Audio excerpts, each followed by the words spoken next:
Don't you want to look at the... There was one. I don't know if I got it. Don't you want to look at the frogs? No, you want to go because the fox was here. Toby! Toby, come! You know, I didn't try... What the heck? Oh, I thought that was a bee buzzing behind me. It was a dog peeing behind me.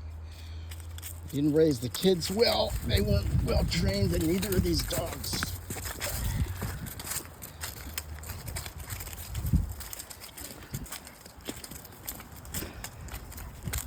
We've got, according to my wife, 3 young fox.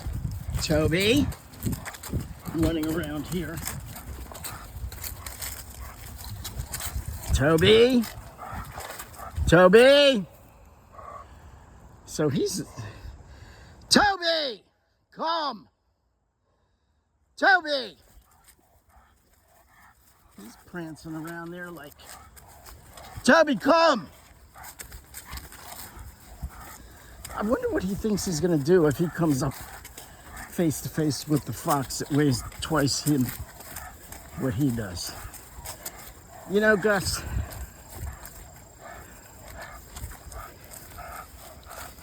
you're kind of pulling on my arm.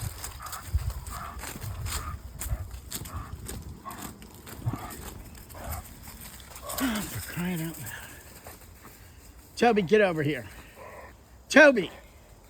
That's right, run in the tall grass. Get a tick. Come here. Toby, come. You know, they put that pile of dirt right on that tree. I don't know what... Toby, come! Toby, come!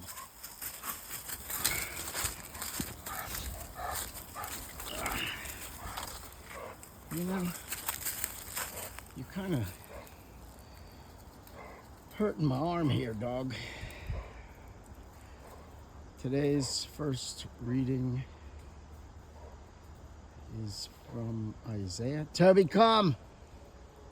Toby! Toby, come! Toby!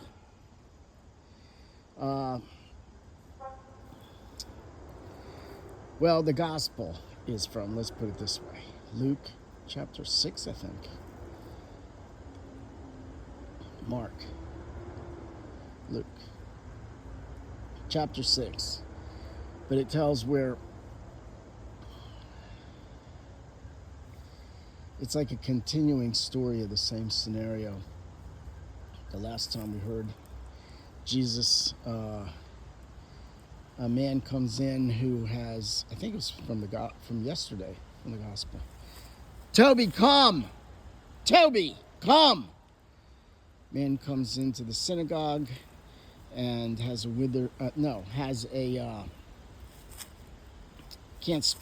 people bring up to Jesus a man who can't speak and can't hear.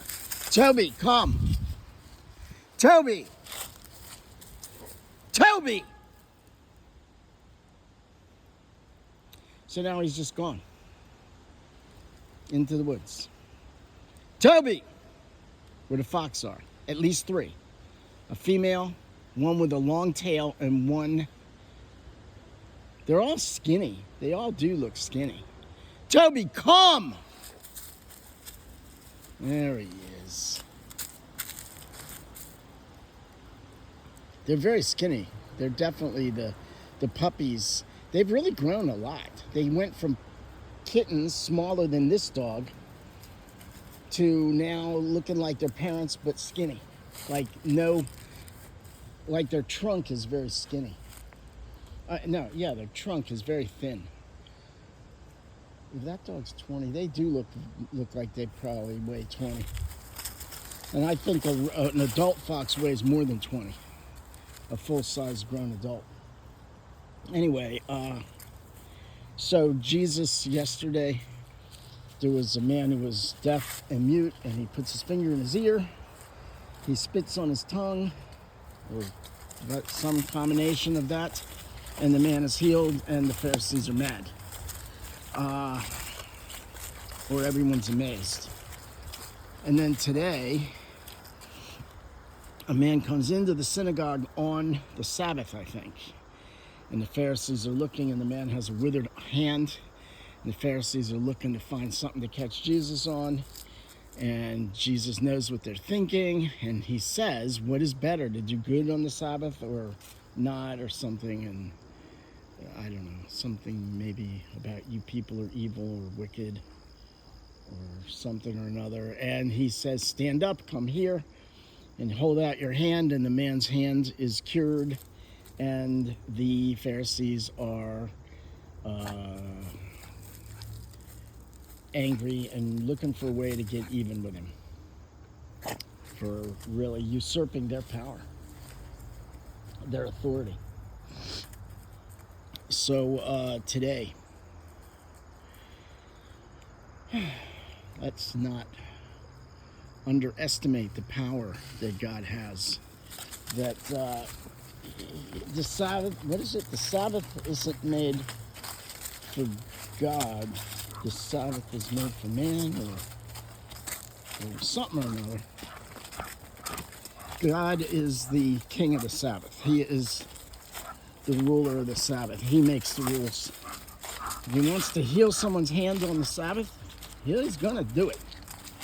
And so let's remember to pray. And let's remember that God is all powerful and he can do all. Come on, dog, let's go inside. But can he get me out of the MVA today? I have to go to the MVA and I'm late for an appointment. And they wouldn't let me just slip in there Friday because she didn't have any openings, even though my thing would have taken a couple of minutes. But no, which forced me to tow this thing here and spend the money to tow this thing so it didn't get towed into the impound on a Saturday morning. So let's ask the saints to pray. Hey, you know, that's where the bee's nest was. That is exactly where the bee's nest was. This is exactly where we got stung. And that hole is where I sprayed the bee killer in. And I haven't seen bees since. I don't like to do it, but I also can't have bees attacking me and any visitors that might be here, my dogs. So let's ask the saints to pray for us. Let's pray for our country. Remember that God, remember the power of prayer, and let's pray. And in that vein, let's pray for the souls in purgatory.